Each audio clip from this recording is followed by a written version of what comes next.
This is the current federal tax developments for the week of May the 18th, 2026.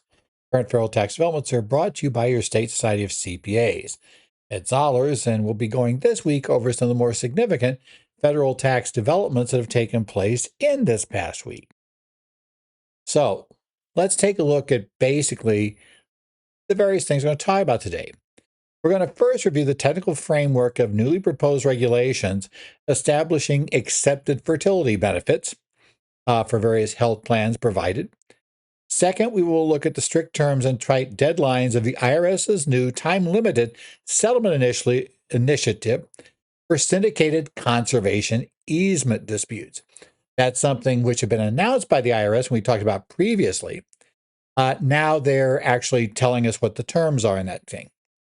Third, we're going to analyze a recent tax court decision that demonstrates the very severe consequences of failing to strictly comply with the contemporaneous written acknowledgment requirements for charitable land contributions or any contribution of any sort.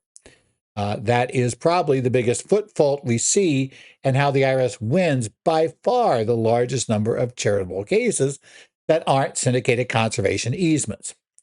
And then finally, we'll discuss the Dillon Trust Company versus United States appellate decision, which is a warning about transferee tax liability and the danger of being willfully blind when selling a closely held C corporation in a deal that you reasonably should figure out is going to leave a bankrupted entity, that when it sells the assets and then distributes the benefits out, is not going to be able to pay the tax. So the inside gain will never have tax paid.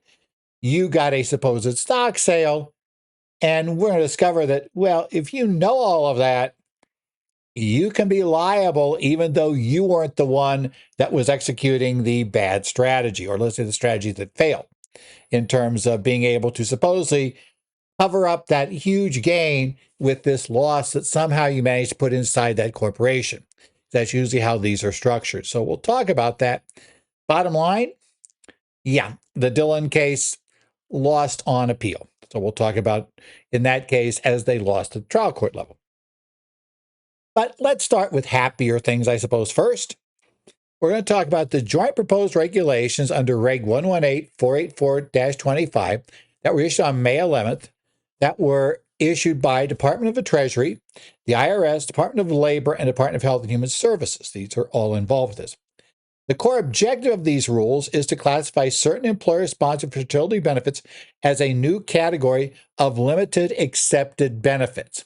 That takes them out of basically the coverage involved with, or the issues involved with coverage under the Affordable Care Act.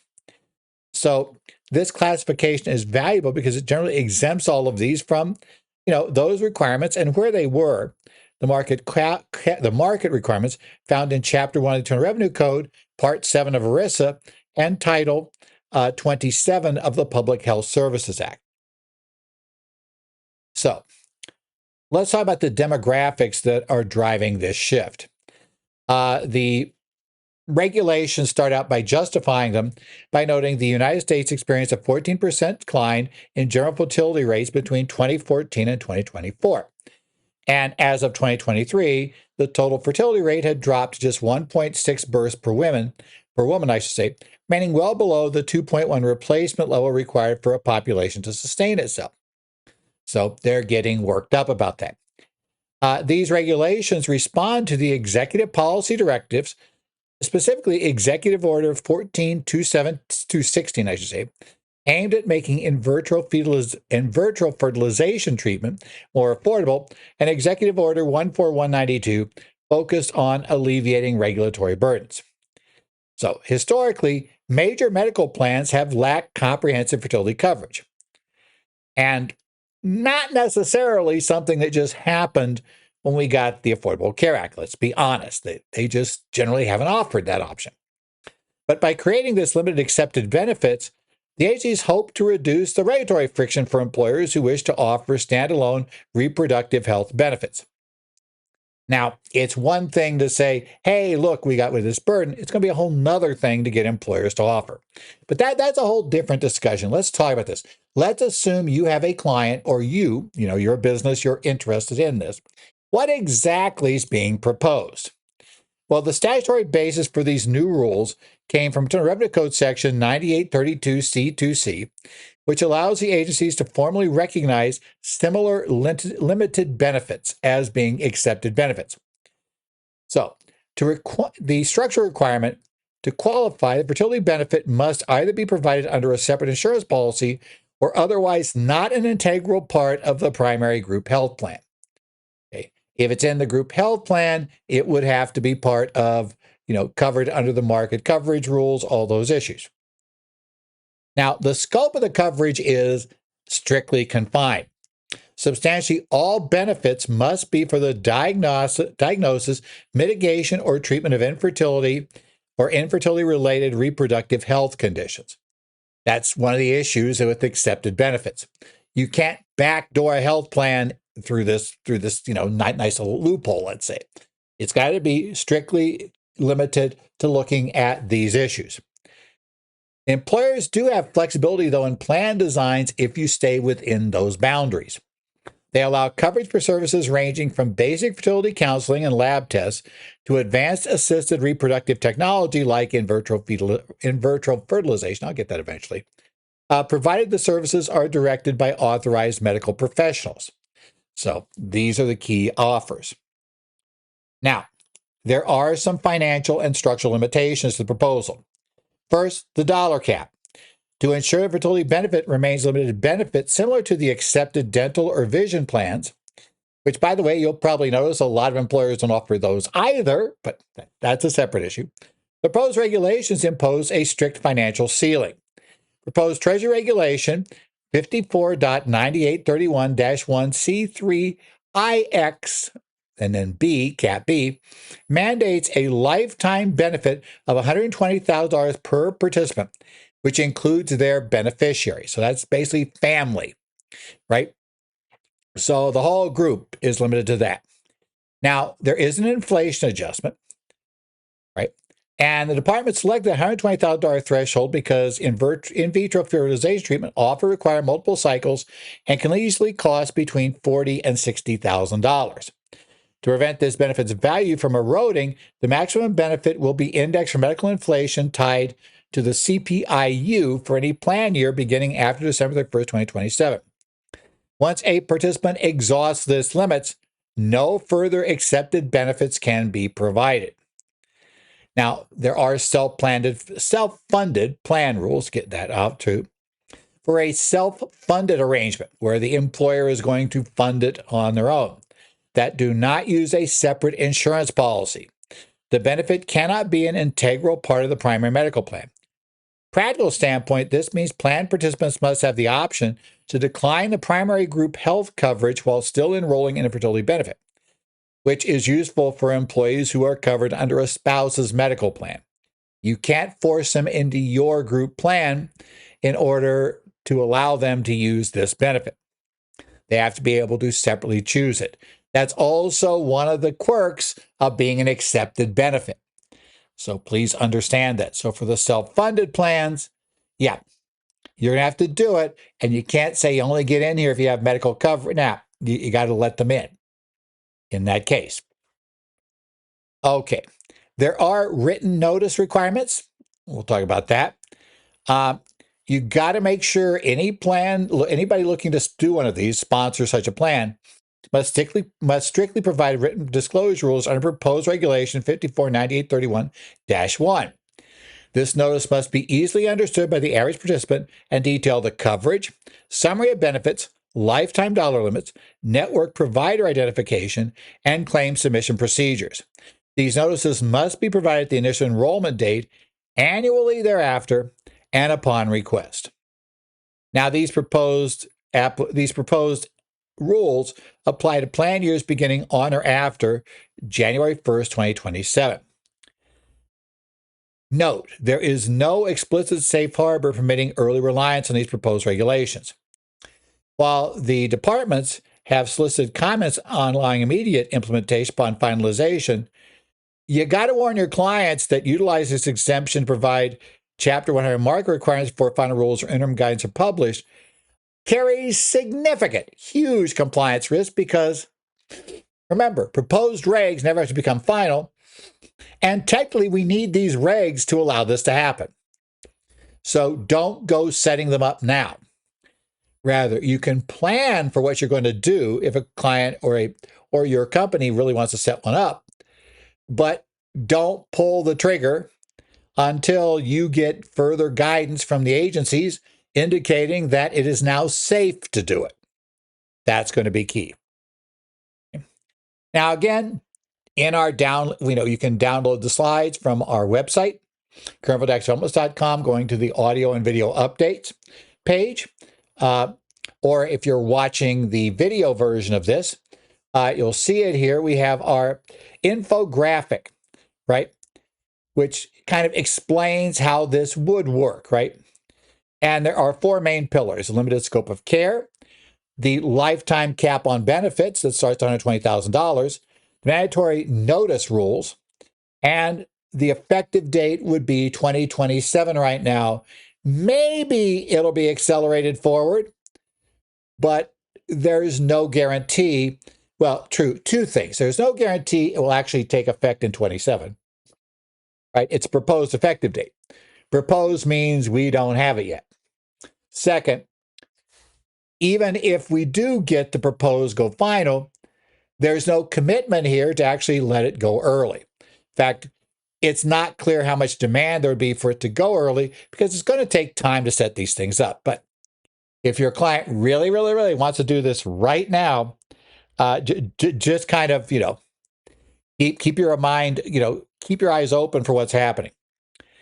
And also, we have the bottom comparison chart here. It's administrative differences between accepted fertility benefit and a major medical plan, noting that an accepted benefit is generally exempt from the Affordable Care Act market reforms, but permits strict lifetime dollar limits. Again, remember, those are both problems with having it in the main plan. So we're there. Now let's move on to the second major update, which is really relevant if you're representing partnerships or investors that are caught in syndicated conservation easement audits or litigation. On May 13th, the IRS announced the previously kind of announced by Ken Keyes a while back, a time-limited settlement opportunity via News Release 2026-65. This initiative provides structured terms that simply alter the landscape for resolving these disputes at the partnership level. So again, News Release 2026-65, issued on May the 13th. What exactly did the IRS say? Now, for context, the IRS and courts have aggressively targeted syndicated conservation easements under Section 170H1, challenging them primarily for gross valuation misstatements. And frankly, the IRS has been winning these cases consistently, and we have not yet seen anyone successfully go to the Court of Appeals and get one of these reversed. This has been a total disaster because, to be frank, and you'll know if your client is exposed, even if the exam hasn't started on the partnership yet, if in fact they were offered an opportunity to invest in a partnership and were guaranteed, you give me $10,000 and I'll give you a $500,000 write-off. Yeah, making that work, that's exactly what these were aimed at. Now, the Secure Act 2.0 essentially shut down the really aggressive versions. In essence, it's automatically no deduction if we get a 3.5 or higher multiplier, unless you've held the property for 3 years. There are a number of other limitations that get around that, but that effectively shut down what was being marketed heavily. But those heavily marketed cases are now going through the courts. And there are a ton of these cases that are already, under exam or docketed to go to the tax court. Now, as noted, the IRS in this case just has commanding strength in litigation. These cases, it's rote. We've talked about them multiple times. The tax court is on average only allowed 6% of the original claim deduction and regularly imposes the 40% gross valuation misstatement penalty. And I have told you multiple times, keep that one in mind. That penalty is automatic the minute there is a court holding that your claim deduction, basically your claim value for that charitable contribution was more than twice the actual value of the property. Remember, the court sets the value, period. The judge, I don't care. The judge is not a valuation expert, is going to tell me. That's nice, but irrelevant. Ultimately, judges set this value. That's how the system works, for better or worse. And the judges aren't buying these, give us $10,000 today, and we will somehow say that your $10,000 bought property that giving only a conservation easement on a little over a year later is now worth $500,000. They're not buying it, guys. They haven't been buying it. They've been losing it. As I recall, we had a case last week, right? We talked about same problem. This is not going well, right? Now, the IRS had prior initiatives in this area to settle them. The IRS has offered settlements since 2020, but those older programs required taxpayers pay penalties on their underpayments up front and entirely disallowed any charitable deduction, allowing only out-of-pocket costs. So, the IRS is now going to change. This is a little unusual. Normally, and we'll see if this has a bad effect going forward, because it may. There's a reason why most taxing agencies, that includes at the state level, have rarely given you a better deal if you don't take the first opportunity to, settle the matter under a big program. But in this case, the IRS is concerned about the number of cases that are piling up, and people are going to court. And at least the apparent conclusion is, why do people keep going to court and then just getting hammered by the tax court? And the idea being is because the current settlements are such that essentially the promoters are not about to really offer them to their participants, because it pretty much ensures, right, that they're going to get taken to the cleaners, because it's going to be a big upfront payment. They need that money, and you can understand the problem. So to overcome these barriers that discourage participation, the new initiative specifically eliminates the upfront payment requirement for many cases, subjecting the liability to post-settlement collection instead. So it means we will settle, you will agree it's X, and then the IRS will go to collect it. As opposed to today, if you want to settle, you've got to give all the money in there up front. Now, the IRS noted there are currently over 1,100, pending conservation easement cases. This initiative targets specific groups within that pool. Nearly 450 cases who now get relief from upfront payments, as many as 500 cases where prior settlement offers expired or rejected, and up to 175 new participants who previously lacked an opportunity to settle. Now, advise your clients they should not preemptively contact the IRS, according to this release. Eligible partnerships will receive individualized settlement letters detailing their specific terms on a rolling basis. You got to wait your turn and see exactly what you're offered if you're the partnership. Practitioners must be aware the eligibility is heavily restricted by the procedural posture of the case. Cases are entirely excluded if they have been tried and are waiting an opinion. If you have had your day in court, you just don't know the answer yet, you're not eligible for this. We're not going to settle at this. We're going to let the court rule, because IRS is in pure strength there. Again, they have not lost one of these, right, on these terms. They are winning every time. So if you went all the way to trial, you decided to roll the dice, we're going to see how the dice come out, because the IRS happens to believe the dice are loaded in their favor. That's just a practical read of this, right? Okay. They're also excluded if they've already settled. If you've agreed to a settlement, they're not going to bring you back in and allow this, right? If they're scheduled for trial within 30 days, again, the IRS now is prepped. They've done everything. You cast your die, you're stuck. Or designate as test cases unless all bound cases also settle. Sometimes you'll have a group of cases that are similar. We will designate one case as the test case, and that test case will bind all of the others. Well, in this case, if that test case partnership now wants to settle, everybody else has to be bound by the settlement for the test case.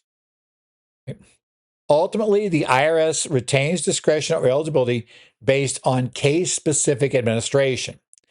So what we really have here, to be totally honest, is the general outline of what they're going to do, but not your specific offer. Keep that in mind. Okay. Now, there are terms, there are deadlines here. There's an initial 90-day window and a 45-day additional window. Right.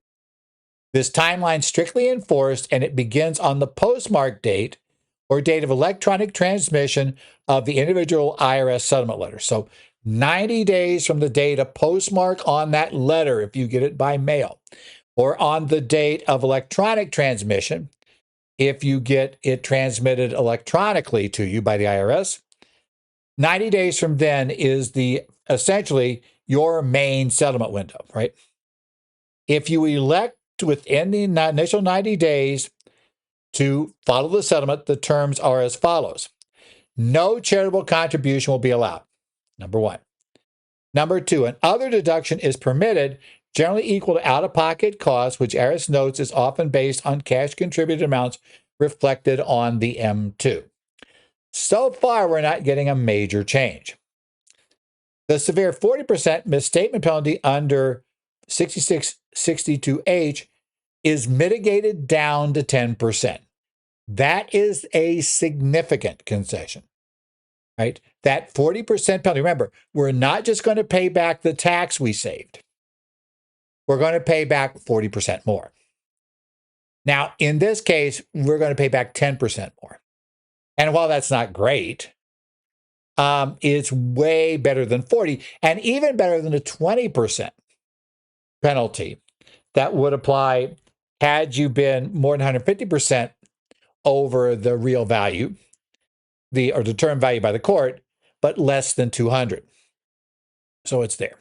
And then finally, the big concession, no payment is required at the time the partnership elects into the initiative. So we don't need upfront money. And I suspect that got in the way of a lot of these settlements, right? Because you got to probably get the money now from the partners. And whether it was a TEFRA case or a BBA case, it's not going to be easy to get all the partners to agree to do it. Now, what about the resolution deadlines? A non-docketed Bipartisan Budget Act cases will be resolved via a closing agreement, while docketed cases will use a stipulated decision.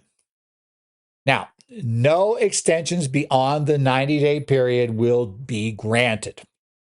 Now, as I say, because it's an IRS program and you're doing a settlement, does that mean you won't get a settlement if you go beyond this date? IRS wants you to believe that, and certainly that'll probably be their position. Maybe you can, but of course, you're rolling the dice. This one, you know what you get. Now, if you miss the initial 90-day mark, there is a 45-day subsequent window. But the terms aren't as nice, right? The settlement terms in this window do remain generally the same, with one major exception. That 10% penalty just became 20. The extra you're going to pay is going to be 20%. Now, once that combined 135-day window closes, this settlement opportunity is gone, and cases will only be resolved based on hazards of litigation. And of course, the IRS wants to keep reminding you that they're winning these cases big. So they might not think there's much hazard of litigation. The IRS has publicly stated, in fact, that the hazards of litigation settlements typically reflect a meager 5 to 7% charitable deduction and fully put back in the 40% gross valuation misstatement penalty. They're going to offer you what they're getting in court. That's effectively what it is. So bottom line, yeah, if you don't do this, we can save you the cost of paying for the attorneys to litigate it. But you're going to have essentially the same result that you probably will get if you litigate it. That'll be our offer. And obviously, if you're going to take that offer eventually, then you were stupid not to take this one. Right. I mean, you got to have a plan, right? You know, the partnership has to have a plan. And sometimes you worry their plan is just, we don't want to tell the partners yet. We don't want to tell the partners, hey, you're toast. And maybe the promoters can somehow get out of the country, become uncollectible in the interim. I mean, I am a little skeptical sometimes about, why some of these cases got pushed as far as they did. I mean, I can understand, trying to negotiate a settlement. I don't know I understand actually going to trial at this point, given the results in these cases. I mean, yours has got to have something majorly different about it. Or I think you're probably losing big. It just is the way these are working. Or you got some amazing argument that you're going to present to the Court of Appeals that you go to that's going to somehow change the day. Maybe they do. Better hope they do, because right now the results are really bad in the tax court. Okay, what about the mechanics by the partnership? It changes depending upon whether your particular case is governed by the TEFRA regime, which is generally for 2017 and earlier, or the Bipartisan Budget Act, which is generally 2018 and later. So for those under TEFRA, the IRS will process the adjustments at the entity level. Individual investors should expect to eventually receive IRS notices saying specific amounts they owe after the tax court decision becomes final. Okay. If it's a BBA, 2018 and later. Under those rules, the tax liability falls directly on the partnership itself. If the partnership lacks the funds to pay, the IRS will send notices to the investors. If the partnership proactively elects to push out the liability of the partners, it must furnish those detailed statements to both the investors and the IRS describing the adjustments, which the investors must then take into account. So again, it depends upon which, in essence, for the most part, if you've just got an investor, you're kind of looking at which year is under exam. What year are they examining? If they're examining 17 or earlier, it's probably going to be the TEFRA. You're probably going to get, therefore, eventually an IRS notice telling you what you owe. That's pretty much it. You're going to know what you owe because we've agreed to the settlement. If you are a Bipartisan Budget Act taxpayer, then it's a little messier. It's possible the partnership itself will pay. Possible, but I think not likely, because I doubt many of these partnerships have anywhere near the funds available to them now that would allow them to pay this. That's just going to be your practical problem. Can they pay it? So either they'll push out the liability, or it's going to fall under the standard rule of where the partnership can't pay the imputed adjustment. We just go after the investors. Right? Under the BBA Act, that's essentially why you'd get notices, right? Because your partnership was unable to pay the amount they settled. And it would not be a good. Right, we're going to do that. So again, we have our infographic, as we said. This is the comparison chart, right? What's the key difference between what happens, if we're offered the settlement? Remember, we have the two windows, the 90-day window, right? Which, if we don't act within that, we're going to go to the 45-day window. And like I say, the 45-day window is going to be somebody may be looking at liability here under a claimed malpractice claim, I'm sure, at some point, or just, being incompetent running the partnership.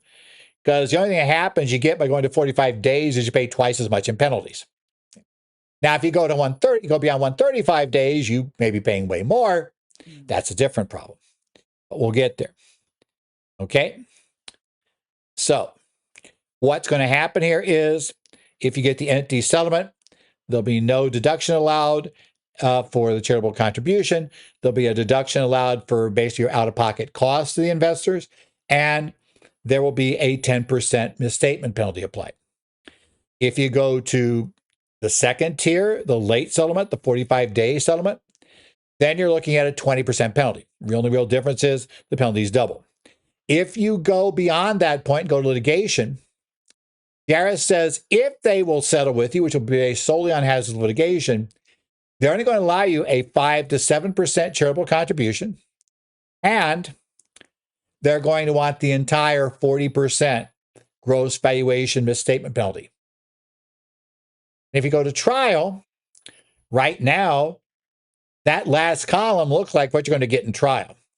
You'll just have to pay for the cost of litigating it as well. So, again, if you believe your counsel, if you're counsel for one of these and you do believe you got the case, right, you believe you can win, more power to you. And hopefully you do, because it would be nice to see somebody win. But do realize the risks involved. And if you're if you're advising, if you're not the attorney, but your client's in the middle and they're hearing this, I think you probably got to advise that, by not taking this, right now the risk is going from, you could get out of this for, you could quickly figure out what it's probably going to be their share for 10% for paying back the tax, you say, plus 10%. A little bit less than that because of, we will get the dollar write-off. So, paying back what you got for the contribution, less whatever the dollar amount we're given as a deduction, plus 10%. But if they go forward and don't settle, you're looking at a potential 4 times the penalty, and a charitable contribution will probably be right in line with what you paid, not way off. But still, you might get a slightly higher charitable contribution because they have allowed that in some cases. They say it's appreciated some, although not usually enough to cover what you put in. Because remember, they only gave an easement.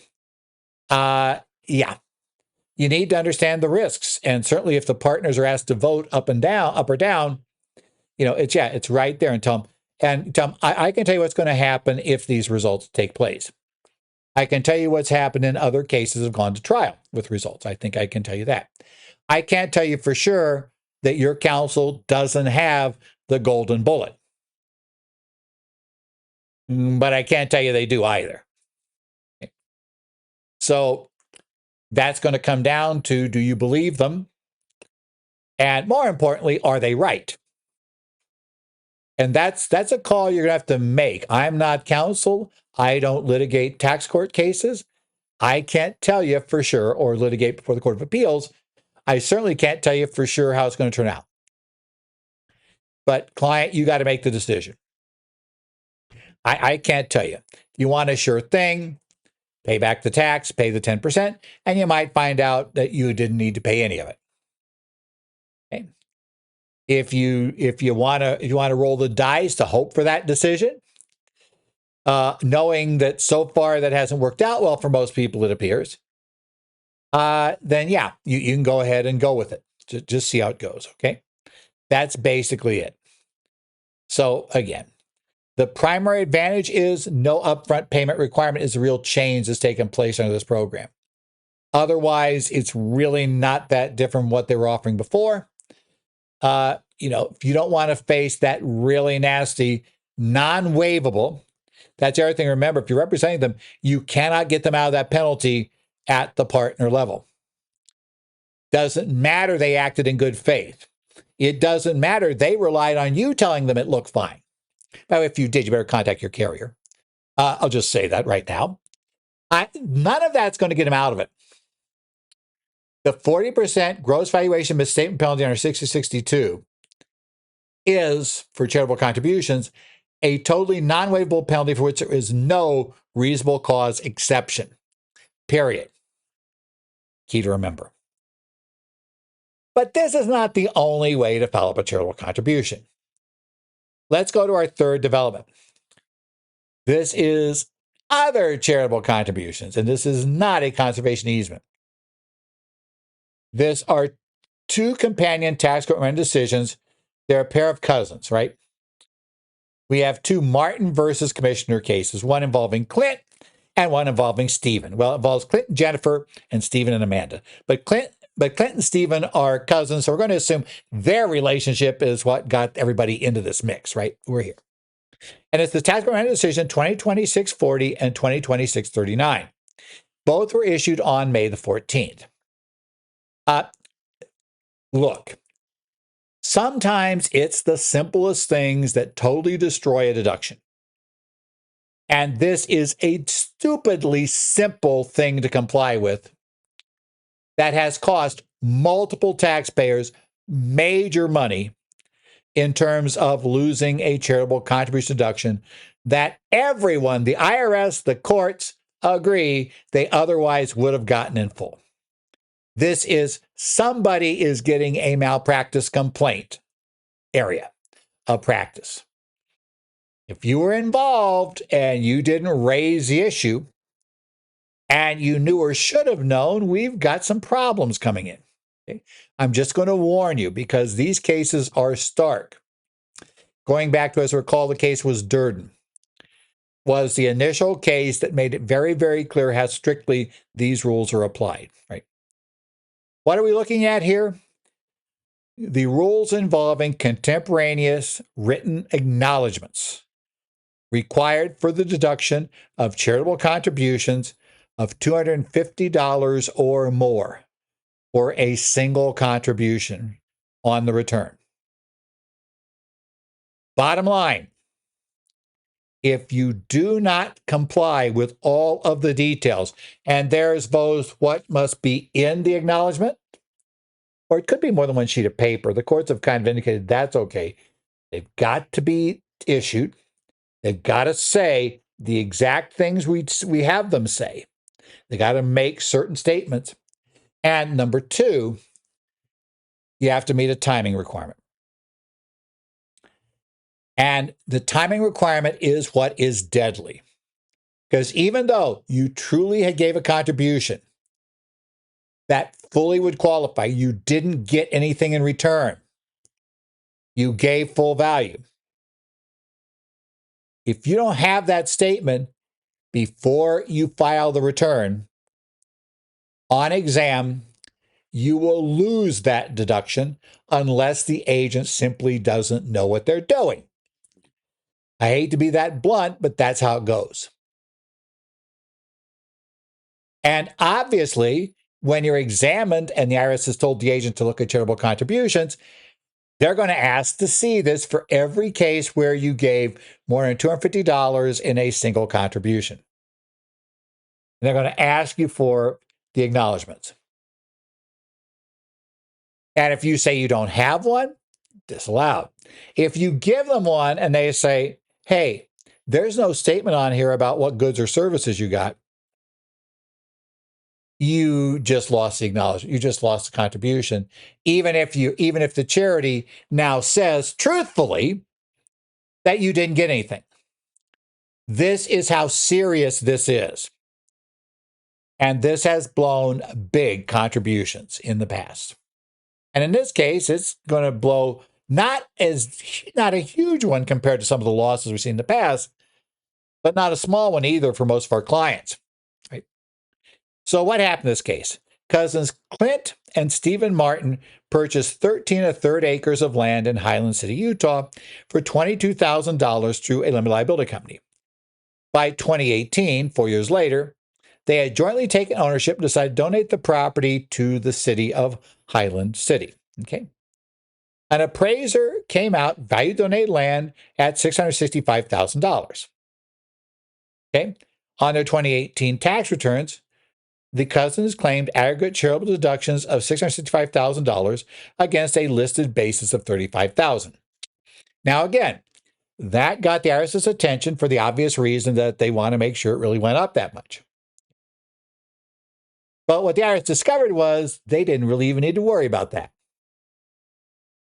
The IRS disallowed the deductions and moved for summary judgment, arguing the taxpayers failed to obtain a valid contemporary written acknowledgement, a qualified appraisal, and a proper appraisal summary. Right? The tax court noted right away, we only got to really decide one of these, because if we decide you failed the contemporaneous written acknowledgement test, you're going to lose the deduction even if the other two are pristine and perfect. That property is worth $665. right? And you got the proper appraisal summary. Got a qualified appraisal summary. The appraisal is 100% correct. Everything's perfect. You're still losing the deduction entirely. So the court's going to look at that first question. Did you have a contemporaneous written acknowledgement, or a CWA is how you'll hear it referred to, right? So where do we get these rules? This is in Code Section 170F8, and this is crucial because the code imposes this requirement and tells us if you don't meet it, no deduction shall be allowed. It is an absolute requirement. If this was a case where the Congress had said the IRS by regulation shall state what documentation shall be required, and you didn't perfectly follow regulation, then you can actually get where you could show you had what's called substantial compliance. You can miss the details and still end up with the deduction.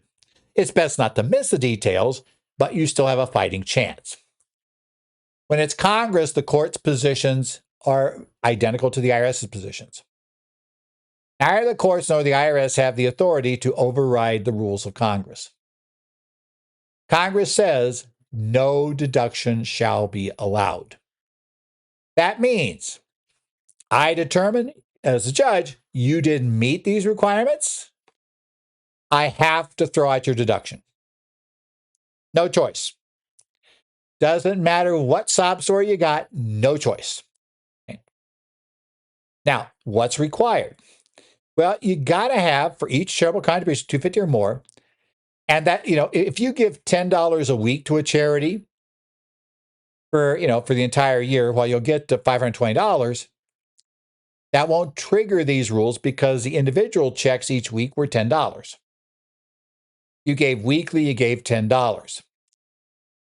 However, if you give weekly and you give $260, then the CWA rule applies to every single donation.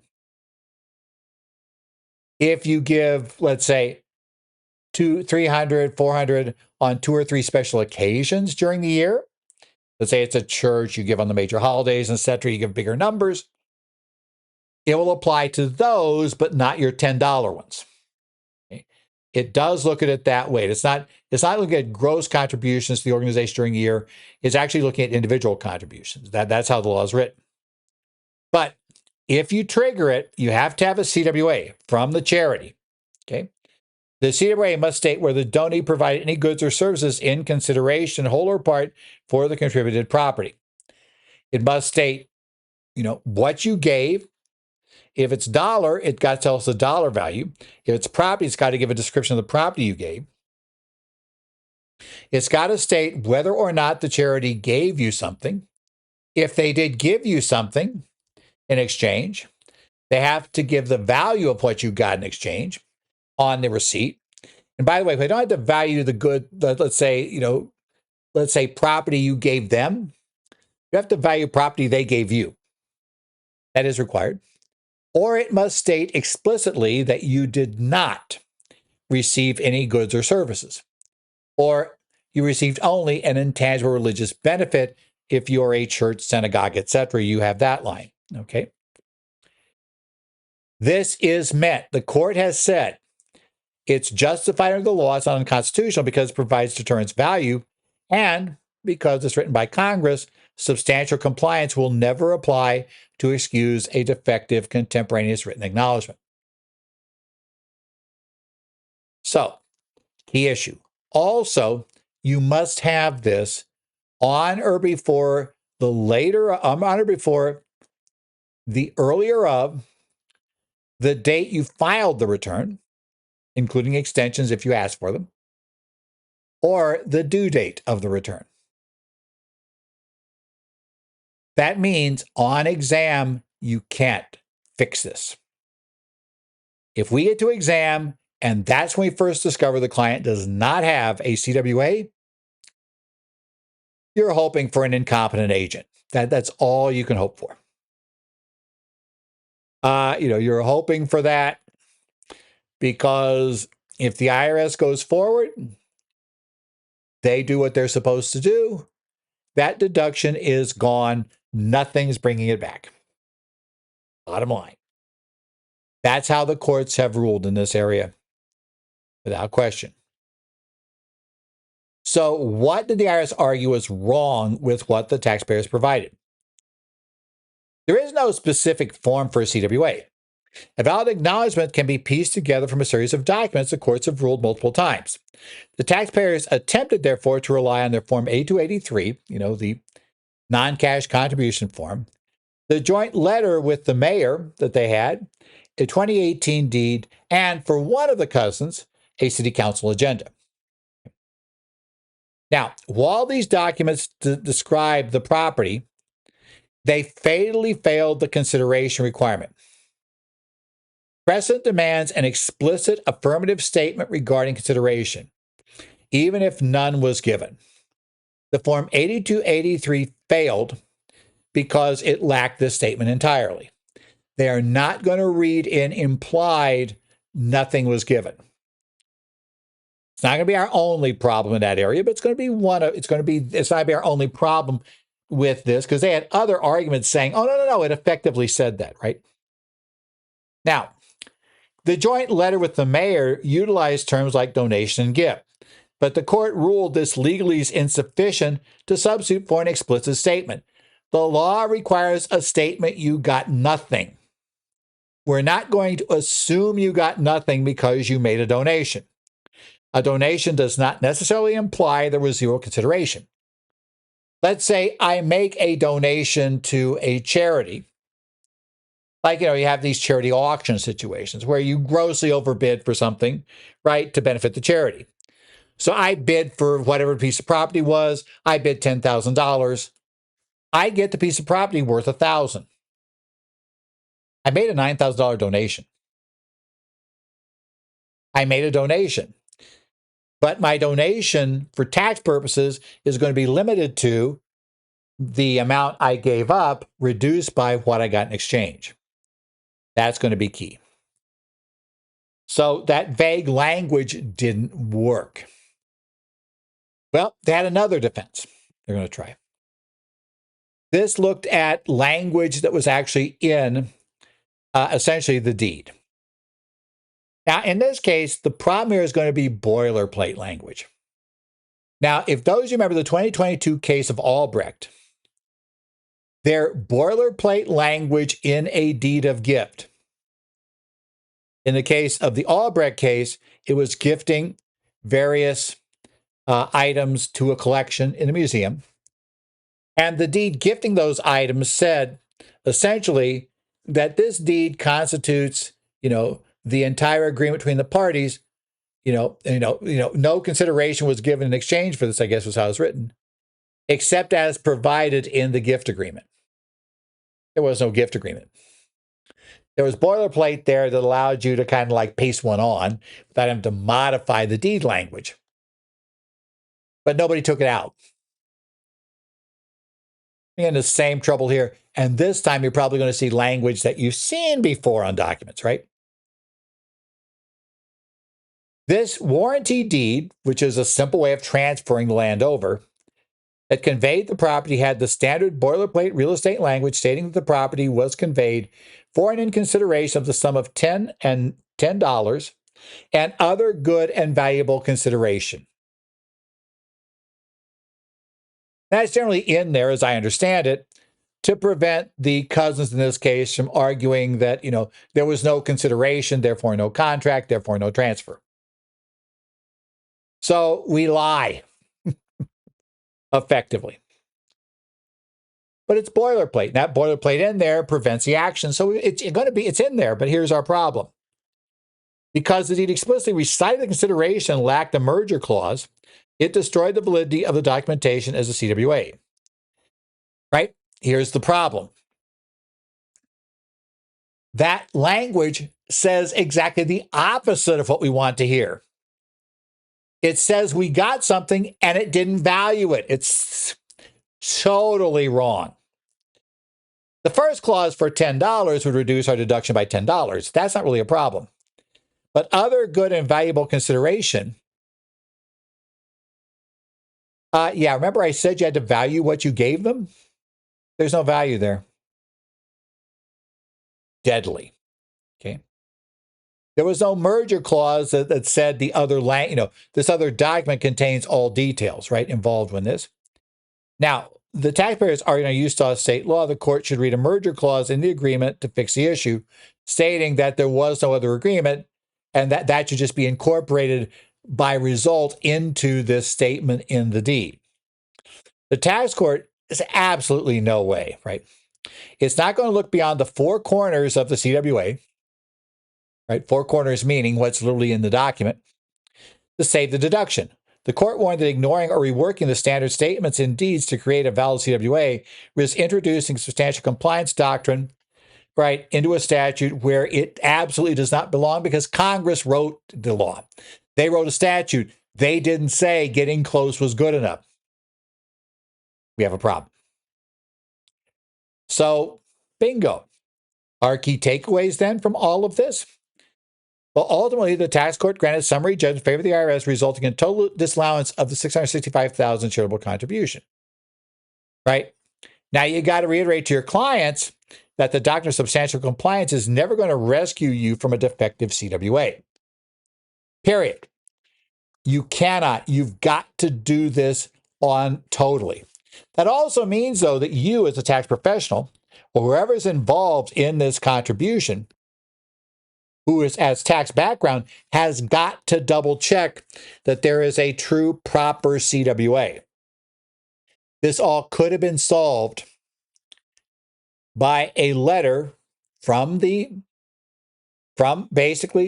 city to the cousins, each cousin indicating that, you gave me 1/2 interest in this piece of land. Don't have to value it because that's not the city's job. And in exchange for that, you received no consideration. No goods or services were provided to you in exchange for this amount. Now, of course, it's going to freak out some real estate attorneys, I'm sure, because, oh, man, you're disavowing, the statement and, this all could. No, okay. You need to work around that, but for tax purposes, that statement is deadly, right? So it's not going to rescue the case. And I don't really think it's going to blow up the deed. Again, I shouldn't say that, I guess. I'm not an attorney. But I have a feeling courts will be, on this case, saying, look, that's standard language. It's meant to just stop them from asserting that they should really own the land because there was no consideration given, or other parties challenging it that way. Yeah, we're just saying, yeah, that's good enough for us, right? We understand this. So I need the letter, right? You got to carefully police the legal documents at the closing. Watch out for things like a standard clauses that is reciting consideration. $10 and other good and valuable consideration is a destructive term, right? That, especially standing by itself, is going to destroy the deduction, right? So if you want that deduction, we got to come up with another way to convey it. Right? We got to come up with another way that's going to be legally okay to make that donation to the city, rather than using the warranty deed and using that standard boilerplate language, which unfortunately sometimes our clients don't get legal counsel involved. They just go down to some shop that sells legal forms, or go to LegalZoom or whatever, and get a standard boilerplate warranty deed. By the way, this should be a great example about why there is value in a professional, even an attorney. I know somehow tax professionals sometimes think like that, we should be paid, but the attorney shouldn't. Yeah. A tax attorney, or frankly, you should note that boilerplate is a huge problem. Right. So we need that. You need to cure this by ensuring a perfectly drafted, separate CWA is obtained that contains explicit affirmative statements confirming the absolute absence of donor consideration. I also mentioned that one of the cousins tried to rely on city council agenda. There, the court went to something that's also been used before. The court said that even if that agenda, which indicated the city would pay nothing out for, to receiving this property, that could not be an acknowledgement for one very obvious reason. The obvious reason you can't acknowledge an action until it's taken place. An agenda is before the meeting. Perhaps if you had minutes of the meeting, official minutes, that did say and was provided to, maybe you and provided to the cousins, maybe you could convince the court that that was good enough, that acknowledged that X was donated by, the donor, right? One of the two cousins, and the city gave nothing in exchange. Of course, gang, my theory on that, though, would be to ask, why even try that? Problem one is, unless you had that before you filed the return, you can show that. That's not technically a CWA yet because you didn't have it. And secondly, it's like, just get the letter. Just get a letter. I am going to suggest that it's very likely nobody ever asked for the letter. Nobody realized that deed wouldn't work. Even though if you followed these cases going back to Durden, anybody who does this, who works a lot in the charity area and knows about and is known about these rules from day one, would immediately say, that's not going to work. We need the letter. Get me the letter. And I've had to argue with charities to get the letter. It's okay. No, it's not okay. We've had people examine. That's not okay either. I don't care. Incompetent agents exist. That doesn't mean that the one that examines my client's return is going to be incompetent, so I want the letter. And third, I started asking, why are you fighting the letter? What's wrong with the letter? Because, hey, I'm just asking for a letter that says these three things. Unless they're not true. If they're not true, then no, don't sign the letter. But then again, if they're not true, then, yeah, I got other problems, right? We're going to go here. So again, got to be very careful with these cases. And one other thing I'll add, if the donee, if the charity is a donor-advised fund, please remember, under, I believe it is F17, there is yet another statement that must be in the CWA. A CWA from a donor-advised fund must indicate clearly that the donor-advised fund retains full discretion to determine where funds given to it will finally be contributed. What's going to happen with those funds? You cannot, if you leave that off, it's presumed that your donor has a legally binding right to force the DAF to give the money to the charity they tell them to, which, by the way, I shouldn't even say it's a presumption. It's just you can't overcome it. You're going to lose. You've got to have that. Oh, by the way, a few years ago, somebody tried to sue Schwab DAF because the DAF refused to give to whatever they were insisting they give to, which I don't think was even a qualified charity. And they sued them, claiming a violation of contract. And as the court pointed out, if you truly had a contract that said that with Schwab, you wouldn't have had a charitable contribution to a donor-advised fund. That's not allowed by the law. Whenever you use a DAF, they have to retain the discretion. And that means they have to retain it, not just paper it over, they have to retain it in fact. And yeah, the court was not about to grant a donor a win on that statement. Right? Because if they grant the win, it would have actually put every single Schwab and probably every single donor-advised fund contribution at risk. If it turns out that the courts have now ruled legally the DAF has to give the money to the charity it was granted to. Now, there could be a different theory if there was an abuse of discretion by the charity, and they just kind of intentionally sent it someplace, and did not give adequate consideration to the suggestion of the donor. Might be able to make that work, but you can't make it work by simply saying they have no choice, they have to give it where I told them. Yeah, that didn't work. Make sure the DAF does that. I have seen that missed on DAFs. And remind a DAF, I don't care what your website says, you can't acknowledge a contribution until it's actually made.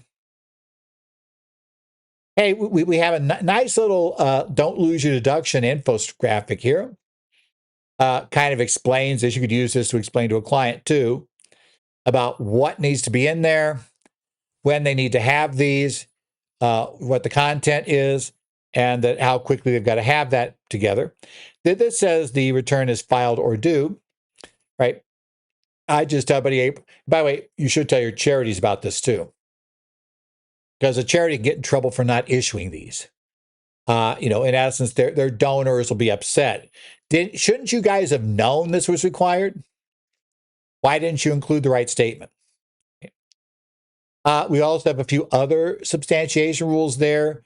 The appraisal rules. Now, again, we never got the appraisal in this case, didn't matter. And it might actually be good news because that 40% gross valuation rule that we never got to. But we're there. Okay, that's where we're at. Okay, let's talk about now our fourth and final development. This is the Federal Circuit Court of Appeals decision in the Dillon Trust Company, LLC versus United States, which was an appeal of a Court of Claims case. The Federal Circuit issued its opinion on May the 14th of 2026. This is a highly cautionary tale if you're handling the sale of closely held C corporation that holds appreciated assets and you're approached with a structure that can let your clients get the full value of the property inside the C corp, even though they're only selling the stock. Let's quickly review how C corps work. In a C corporation since the 1986 Tax Act, we've not been able to escape the double taxation problem. Generally, we can do a little bit of a 1202 stock. Not talking about that here, so we're not going to worry about that. But generally, we got rid of that problem. So what's going to happen is, let's say I have a building inside a C corp.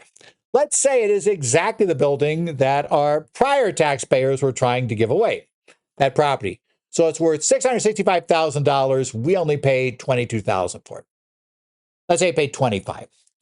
So we got a $640,000 gain.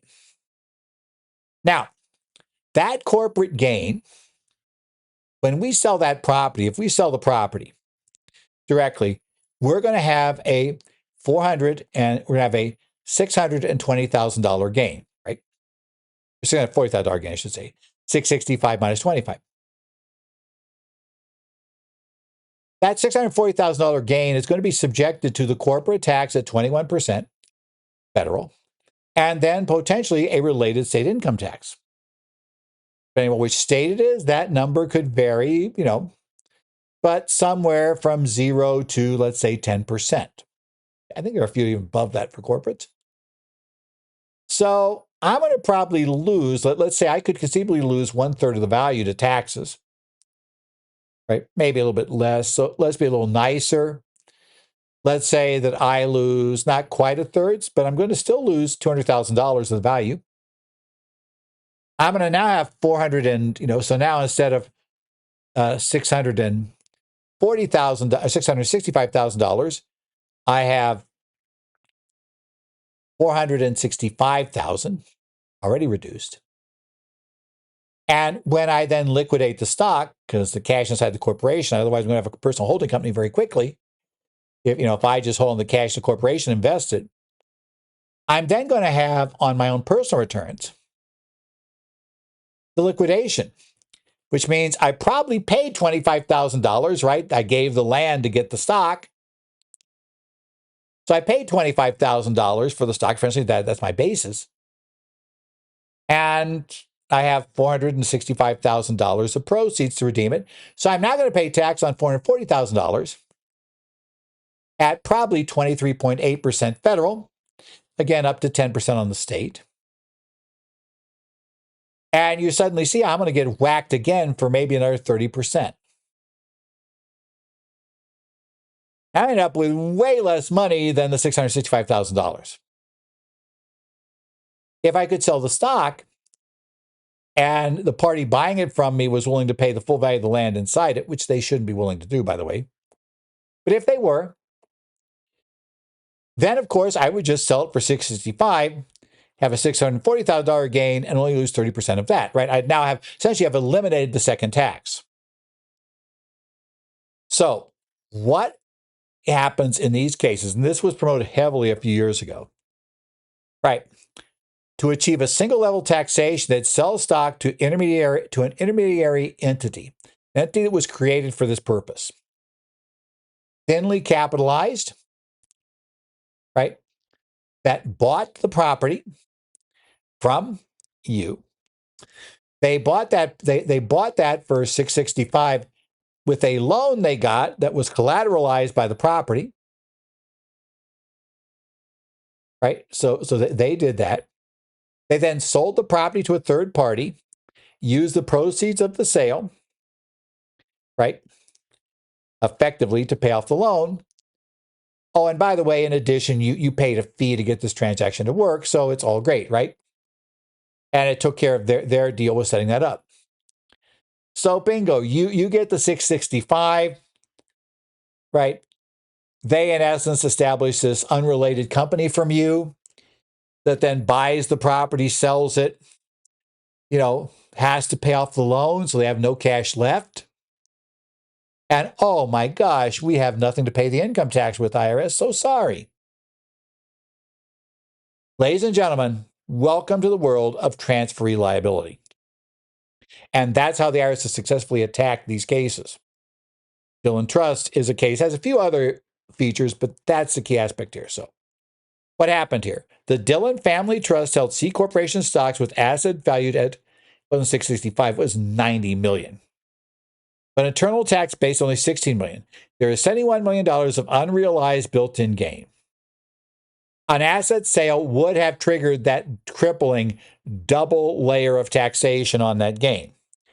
That's going to reduce dramatically what the trusts get in exchange for selling off the assets. They're going to get $90 million for that and only pay tax maybe on less their basis in the company stock. They're going to pay first tax on the inside basis gain of $71 million at the corporate level. That money is going to disappear. And then again, when they liquidate their interest in the corporation, we're then going to again tax their gains. So this is bad. We like to get around bad if we can. Now, one problem they have is they actually had advisors that, kind of was saying, hey guys, some explicit warnings here, right?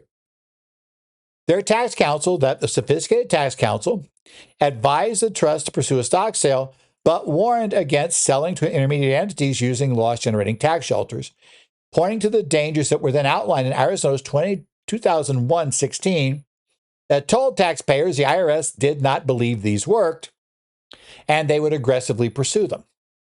They were told, don't do this. In essence, you are really, really subject to attack if you do. Despite the clear warnings, the trust proceeded to accept a bid from a newly formed shelled entity, HS8C, for 95% of the net asset value. So they only took a 5% haircut, right? Okay. Now, here's the catch. Now, the theory of these was, well, I don't know what they're going to do with it, right? So I don't care, but they took the stock. So, maybe they're just fine. Maybe they're going to actually use the building forever. They're never going to sell it. They don't care. Then wonder, didn't they care about law? But I'll get the word out. Didn't they care about not getting depreciation on the building? That $71 million worth of depreciation they're giving up because it's going to come in at your basis, not at, or we're going to have to do the corporation's basis, not yours. And I'm going to bet a good chunk of that, especially if it's things like real estate, is raw land. The buildings have been heavily depreciated. So, and yet they've got huge value. So even if I was going to use it, it's not obvious why I would pay 95% of the fair market value or the net asset value of the company. Why would I pay that much? Right? And this is where the courts and the IRS come after them. Paying a premium for built-in gains is economically irrational for an independent buyer. Furthermore, that shell entity funded the entire purchase using a loan completely collateralized by the purchased assets. It had no other assets. It got $124 million simply by pledging the assets. So it has nothing but the land on its books when it sells the property. It's going to have a realized gain.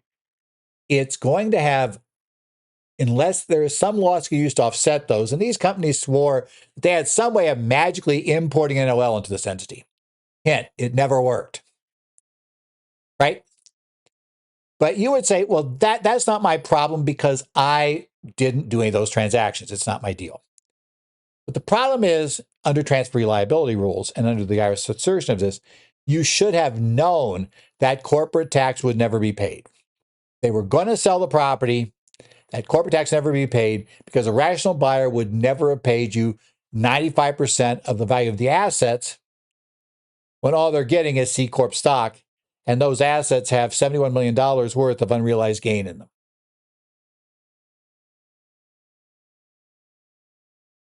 So what the buyer's scheme was, now we can lay it out. Immediately upon closing the stock sale, this buyer sold off the investment portfolios and assets to pay off its loan, generating a $73.2 million gain. To eliminate that resulting tax liability, the buyer engaged in abusive son-of-boss transactions to manufacture a $74 million fictitious loss, which perfectly offset the $74 million fictitious gain, which zeroed out the tax. Those of you who are around for son-of-boss know how that failed, how that fared in court. Yeah, both boss and son-of-boss failed. Spectacularly, I think is a good way to phrase it. We don't get into how they worked. Well, they didn't. We don't get into theoretically how they worked because it's not relevant now. And the courts have been very clear it doesn't work.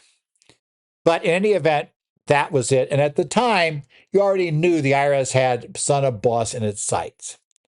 They were looking. By the way, also should have been a clue when boss was overturned. The mere fact that the promoters, the people pushing this, just simply changed the naming to son of boss might suggest it's just as flaky as the first one. Might have. You probably should have thought about that, but okay, people did. The IRS subsequently audited the transaction, determining the losses were artificial, and assessed $25.6 million in income taxes along a $10.2 million gross valuation misstatement penalty. Hey, it comes back again. We love that one. So now there is $35.8 million of unpaid taxes plus interest. That's rolling up. Now the IRS goes after the sellers, the Dillon Trust, because the shell buyer was predictably insolvent. You had to be willfully blind not to realize that. Remember, they'd been warned about this exact structure by their counsel. And it helps to pay attention to your counsel. I think that's a good hint. But they've been warned. We don't think you should do this. Sometimes as a professional, you find out you tell clients not to do something and they do it. That apparently is what happened here. Because they were predictably insolvent, the IRS issued transfer liability notices back to the selling Dillon Trust, leaving them on the hook for the entire unpaid balance of $79.9 million. This is getting even worse, right? We had $73 million worth, $71 million worth of gain. We're trying to get out of paying taxes on this, and now the IRS wants a check for nearly $80 million. Taxes, penalties, and interest. Can they get it? That's the key question. Well, under Section 6901 of the Internal Revenue Code, procedural mechanism for collecting unpaid taxes from a transferee substantive liability is determined by underlying state law. In this case, New York's Uniform Fraudulent Conveyance Act. This is really bad news because the major case in this area that started all of this number of years back was a New York case. So it's like, oh gosh, we're going back to this law. Tax court's already been through this. We know how this one's going to work. Okay. The Federal Circuit utilized the Diebold framework from that first time to collapse the multilateral stock and asset sales into a single fraudulent scheme. The core of the ruling was that the selling trust had constructive knowledge or inquiry knowledge of the fraud due to their willful blindness. They simply didn't pay attention, right? They were, as we say, willfully blind. In essence, you cannot play ostrich and bury your head in the sand. They were willfully blind because their attorney told them this is what these people are going to do. And if they do it, the IRS is going to come after you. We see the dots were kind of connected already. That's bad. Right? Now, the court found this blindness unreasonable. The trust accepted a bid for 95% net asset value, despite $26 million of built-in tax liabilities at corporate level that they know they would incur if it was sold today and they just took the money out. Right? They know that. It is economically irrational for an independent buyer to pay a premium for built-in gains without a discount unless they plan to illicitly evade the tax liability. In essence, you got to ask yourself, is there any legitimate way they get out of this liability? They're setting up a brand new entity that has no other assets. Tell me how we're getting out of that. Right. Furthermore, the buyer was a newly formed shell entity operating entirely with funds borrowed against the target corporation's assets. Therefore, as soon as they sold those assets, they had to pay the lender. Lender was first in line. That thing would have no money to pay the income tax. So, buyer, you either knew they wouldn't be paid, or you made yourself willfully ignorant. You didn't want to know. And you should have asked. This is not a small set of trusts. This is not a little tiny transaction. These are not unsophisticated taxpayers. Yep, they should have known. So what did the taxpayers try to defend against this? Well, the trust attempted to argue they had no duty to inquire beyond the buyer's post-transaction plans because the buyers claimed those plans were proprietary, the ultimate defense of a bad tax shelter. I can't tell you how it works because it's proprietary. By the way, proprietary means you can't show it to anybody who would tell you what a bit of garbage you just bought. That's what proprietary means. Well, in practical purposes, it's what it means because 99 times out of 100, the proprietary plans fall apart and the court absolutely put them through the ringer on the proprietary defense. The court rejected it entirely, characterizing accepting of this excuse as monumental naivety, gross negligence, or at best a hopefully useful fig leaf was your approach. So either you're incredibly naive and stupid, which I don't buy, you're grossly negligent in what you did, and you're not going to get out of it being that, or you were just hoping to paper it over with this. And we're not buying it. Sorry. You can't get out of it, because remember, this is a fraud statute, right? In essence, transferee liability was essentially an attempt to defraud a known creditor. Is effectively what it is. You knew there was this out there, and you entered into a transaction that you knew would essentially leave them high and dry. That's basically the structure, right? Now, the taxpayers tried to cap their liability under state law, which protects purchasers acting without fraudulent intent. This transaction, here's the catch. The court said this transaction was deemed constructively fraudulent, and that included you, right? The court ruled there is no statutory cap. Every dollar they got, $124 million, that did not go to the IRS to pay not only the taxes, but the penalty and the interest, you owe that much to them. You owe them. Right? You need to pay it over. Now, the court did address a circuit split and sided with the 1st, 9th, and 11th circuits. So, in this case, Federal Circuit, 1st Circuit, 9th Circuit, 11th circuits held that transferees are retroactively liable, not just for the taxes, but for the interest and that $10.2 million gross valuation misstatement penalty up to the total value of the assets they received. Now, outside of those circuits, either we have contrary holding or we don't have a holding.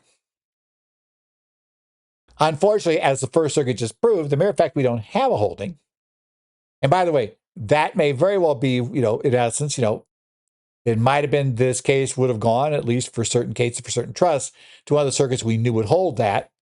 So we tried the Federal Circuit. The Federal Circuit didn't help you. By going to Court of Claims, you didn't help by getting there. So, yes, they owe the interest and the gross and the penalty. As I said, there are a few circuits, I wouldn't be surprised if one of them was a fifth, that would say, no, it's just the taxes. But be aware we've got that, and if it becomes a significant issue, the Supreme Court might pick it up, and the court may very well go along saying, nope, it's fraud.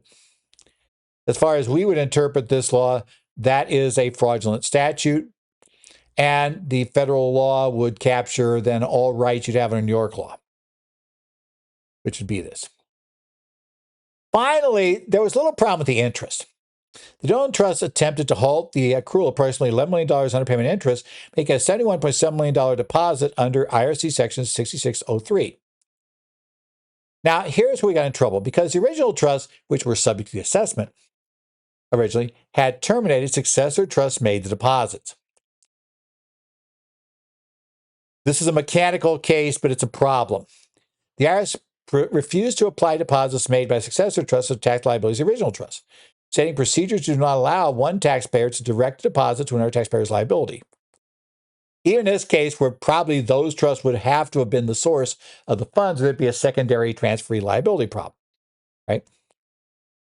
The Federal Circuit read the statute strictly because 6603 states a taxpayer may make a deposit, and it may be used by the Secretary. The court noted the IRS has broad absolute discretion in choosing when and how to apply deposits.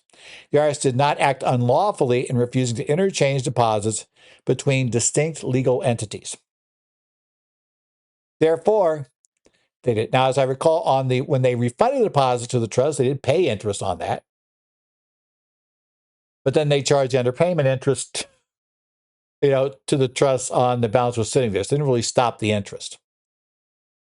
That was bad news in a procedural mix-up group, but yeah, that's it.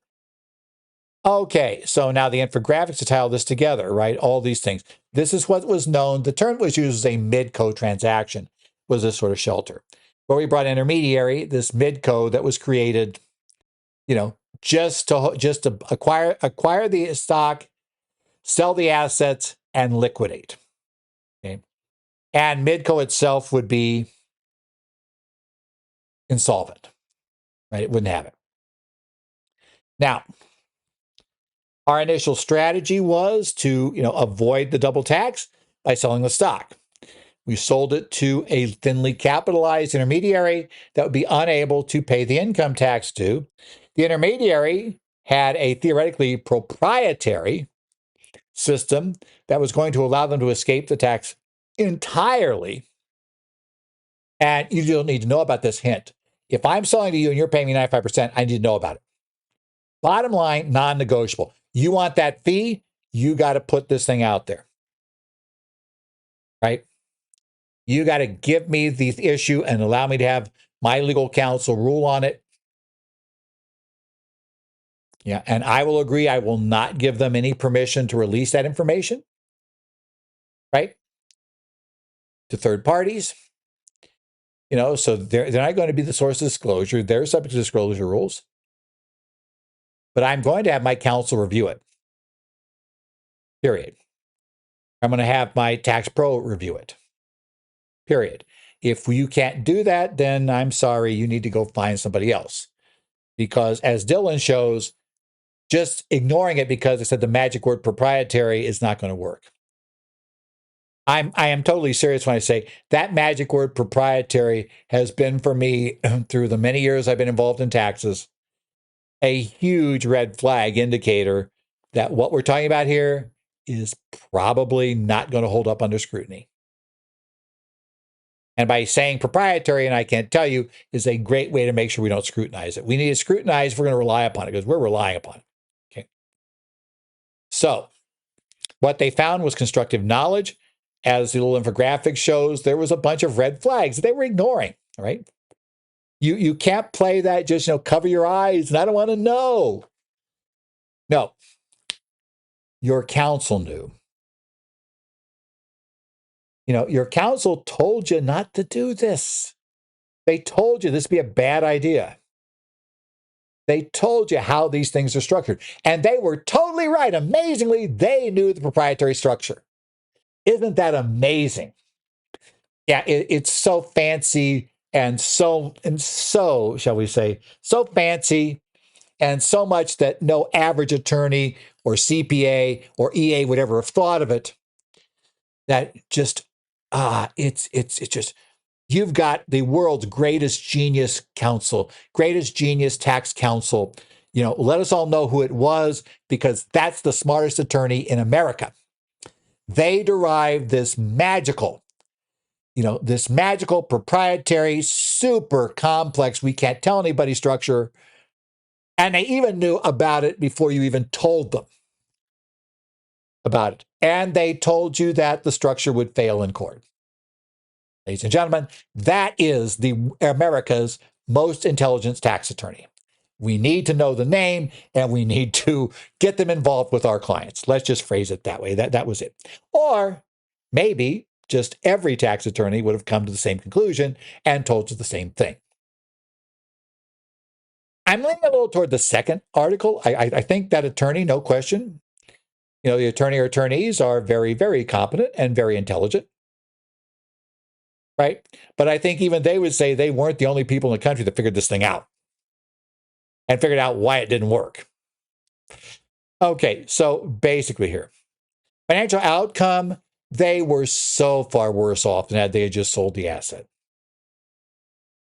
They got nailed for everything. This is not good. There's no way around that. By the way, they still would have been liable for interest because the transferee liability interest would have still come after them. It's not like they'd have gotten totally out of interest, et cetera, because they owed the money over and now they're not paying it to the government. So I think the penalty was the big thing. The $10.2 million penalty was the real problem. That theoretically in some circuits you might get out of, but again, we just don't know. They were far worse off having done this. What could I lose? Tax shelter. What could you lose?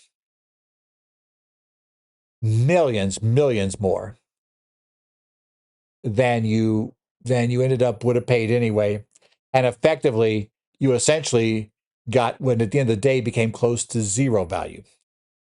You basically maybe got your basis back. That was about it. That was your problem.